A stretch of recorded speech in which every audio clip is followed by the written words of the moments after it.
অমর ২১শে ফেব্রুয়ারি আজ ১৯৫২ সালের আজকের এই দিনে ভাষার দাবিতে রাজপথে নামা কিছু তরুণের বুকের তাজা রক্তে লাল হয় ঢাকার রাজপথ। সেদিন মাতৃভাষা রক্ষার জন্য বাংলার দামাল ছেলেরা তাজা রক্ত ঢেলে দিয়েছিল, আর তাদের রক্তের বিনিময়ে বাংলা পেয়েছিল পূর্ব পাকিস্তানের রাষ্ট্রভাষার স্বীকৃতি।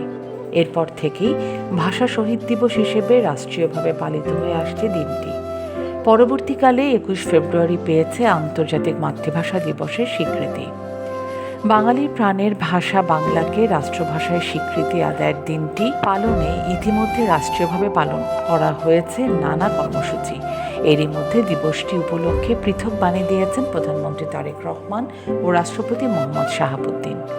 সরকারি বেসরকারি বিভিন্ন প্রতিষ্ঠান ছাড়াও রাজনৈতিক দল ও সাংস্কৃতিক সামাজিক সংগঠনের পক্ষ থেকেও কেন্দ্রীয় শহীদ মিনারে ভাষা শহীদদের প্রতি ফুলেল শ্রদ্ধাসহ চলছে নানা অনুষ্ঠান। প্রভাত ফেরির সেই কালজয়ী গান আমার ভাইয়ের রক্তে রাঙানো ২১শে ফেব্রুয়ারি আমি কি ভুলিতে পারি, স্কুল কলেজের শিক্ষার্থী ছাড়াও লাখো মানুষ অংশ নেয় প্রভাত ফেরিতে।